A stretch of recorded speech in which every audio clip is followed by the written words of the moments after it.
You find yourself staring at the ceiling in the quiet, hollow hours of the night. Your mind a runaway train fueled by scenarios that haven't happened and, in all likelihood, never will. Your chest tightens, your breath grows shallow, and a low, persistent hum of unease vibrates beneath your skin, whispering that you are unprepared, that you are falling behind, or that the ground beneath you is about to give way. It is a suffocating feeling, isn't it? To be physically safe, yet mentally besieged by a relentless tide of what-ifs. You are not alone in this. You are merely participating in the oldest human struggle of all. Nearly 2,000 years ago, in the sprawling, volatile heart of Rome, a man named Lucius Annaeus Seneca sat at his desk, ink staining his fingers, writing letters to a friend named Lucilius. Seneca knew the weight of this exact anxiety, the fear of political ruin, the fragility of health, the crushing uncertainty of life under an unpredictable emperor, and the deep, silent tremors of a mind trying to find its footing in a chaotic world. He was a statesman, a playwright, and a philosopher, but in these letters, he was simply a human being reaching out through the centuries to tell you that the monster haunting your thoughts is not the future, but your own imagination. Today, we are going to walk through those ancient pages, not as a history lesson, but as a map for your own liberation. Because Seneca understood something that most of us spend our entire lives trying to learn, that anxiety is the tax we pay on a future that is not yet ours to hold.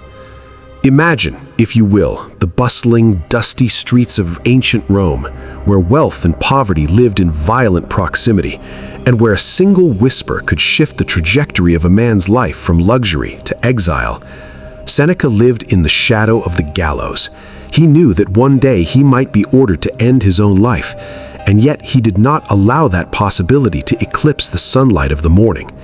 He observed the people around him, men who were wealthy yet lived as if they were paupers, afraid of losing their status. People who were physically healthy yet wasted their days in a fever of hypochondria, mourning their youth before it had even begun to fade. He saw that most of human suffering was not grounded in the harsh reality of the present, but in the elaborate, ghost-filled theaters we construct in our minds. We treat the future as a destination we must secure, when it is in truth an apparition. Seneca's letters were his way of anchoring himself, and he invites you now to sit in that same silence. He writes with a calm, steady hand that we suffer more often in imagination than in reality. Think about that for a moment. Think about the last time you felt true, blinding terror. Was it during an event that was actually happening, or during a long, sleepless night spent painting a picture of a disaster that, when the sun finally rose, never arrived? The modern world is designed to feed this fire. We are constantly barraged by notifications, news cycles, and the curated, filtered lives of others, all of which scream that we are behind, that we are failing, or that a collapse is just around the corner. We live in a state of perpetual anticipation. You wake up and your phone is already in your hand, pulling you into the worries of the world before your eyes have even fully adjusted to the light. You are constantly leaning forward, your consciousness stretched thin across tomorrow's meeting, next year's savings goals, or a conversation you had 3 days ago that you are still dissecting for hidden meanings. Seneca would tell you that you are losing your life by being everywhere except exactly where you are.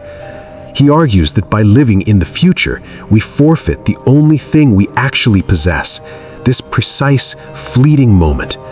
When you worry about the unknown, you are essentially trying to solve a puzzle that has no pieces yet. You are spending your vitality today on a debt that may never come due. Consider the metaphor of the captain of a ship. If the captain stands at the helm, his eyes locked on the horizon, obsessing over the potential for a storm that might arise in 3 days' time, he will inevitably miss the shoals directly in front of him. He is not navigating, he is merely suffering in advance. Stoicism, as Seneca practiced it, is the art of bringing the gaze back to the deck. It is the practice of realizing that while you cannot control the weather, you can absolutely control how you handle the rope in your hands right now. This is not about being passive or indifferent. It is about being ruthlessly efficient with your energy. Why waste your soul's capacity for joy on a phantom?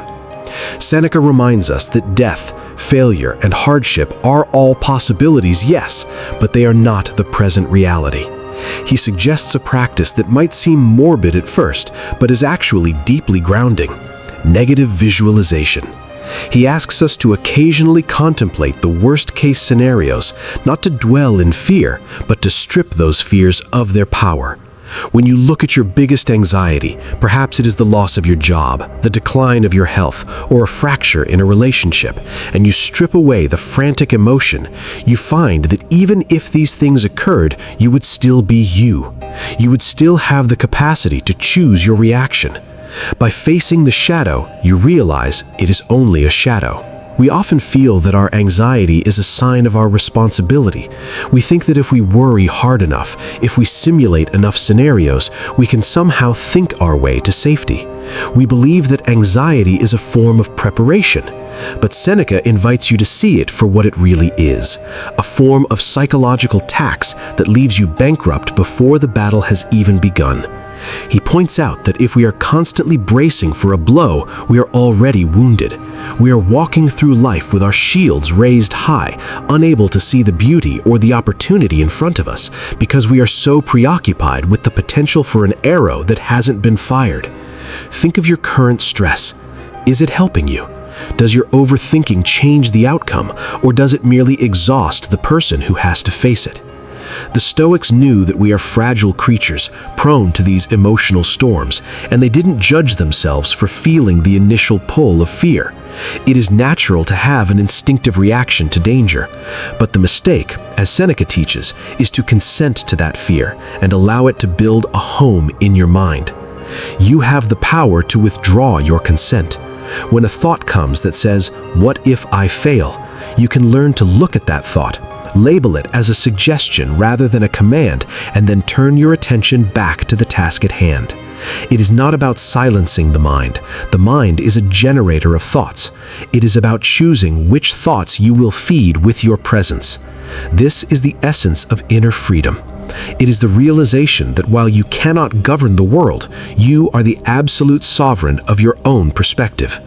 Every day you are bombarded by things you do not control: the opinions of your peers, the fluctuations of the economy, the traffic on your commute, the way the sun rises or sets. To tether your peace to these variables is to hand over the keys to your life to forces that do not care about your happiness. Seneca's life was a testament to the fact that you can be surrounded by chaos and still possess a quiet center. He served a volatile emperor, yet he maintained a steady internal life. He lost wealth, he was sent to exile, yet he wrote some of his most profound work during those very times of hardship. He found that the more he was stripped of external comforts, the more he was forced to rely on the one thing that could never be taken from him: his own character and his capacity for reason. So, how do we bring this wisdom into our own lives? It starts with a simple shift in focus. Whenever you feel that familiar tightening in your chest, whenever you feel the urge to spiral into the future, stop. Physically stop. Take a breath and ask yourself, is the danger happening right now, in this second? The answer will almost always be no. You're in a chair, or walking on a path, or sitting in a room. The disaster you fear is a construct of your memory and your imagination. If you need to plan, plan with cold, rational intent. If you need to solve a problem, solve it with the tools you have today. But do not allow your mind to linger in the dark forest of what if.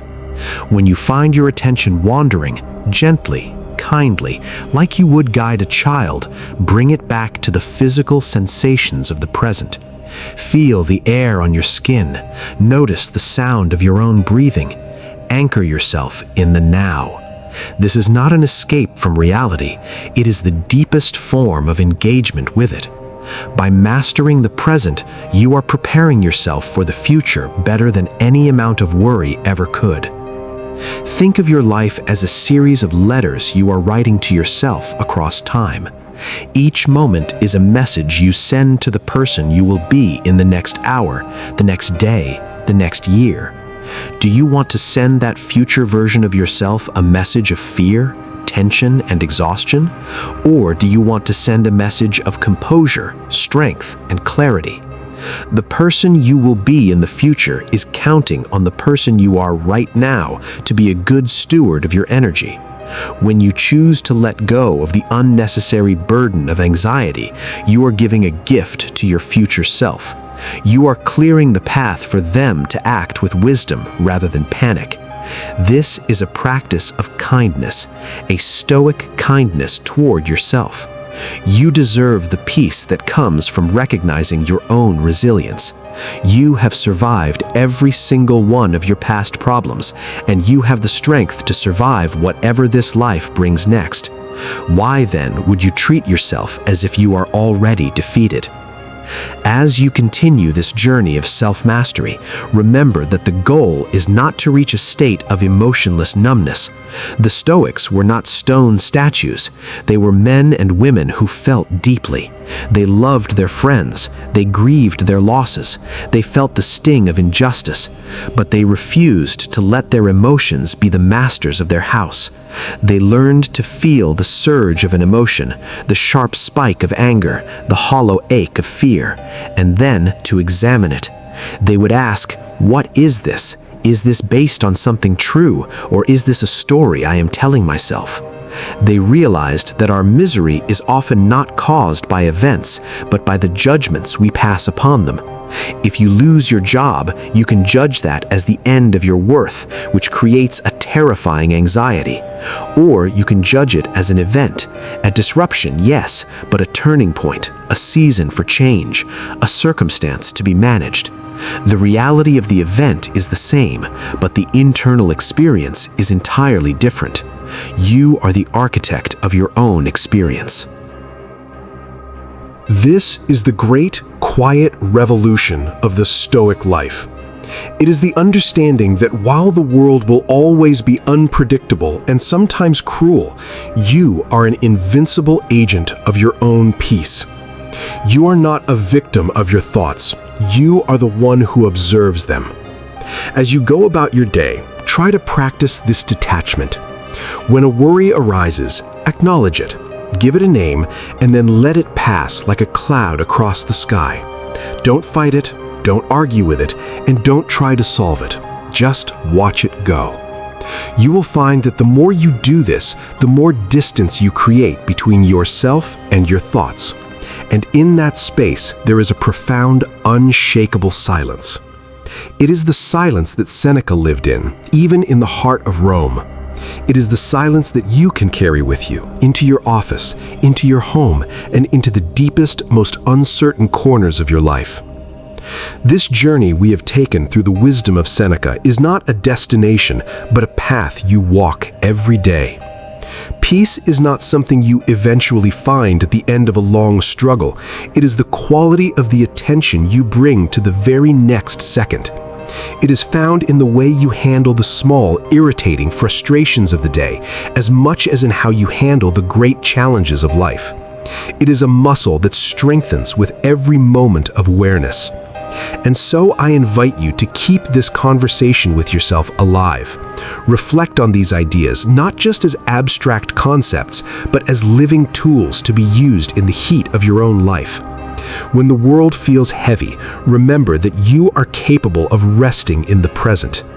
If this reflection has brought a small measure of clarity or calm to your day, then the wisdom of these ancient letters has done its work.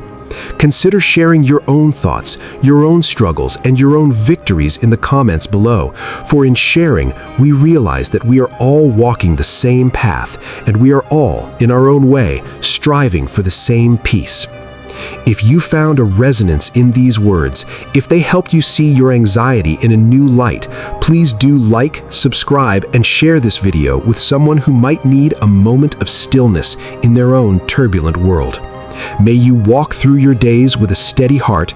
May you remember that you are the master of your own perspective. And may you find that the only future you ever truly need to inhabit is the one that begins and ends right here in the quiet beauty of the present moment.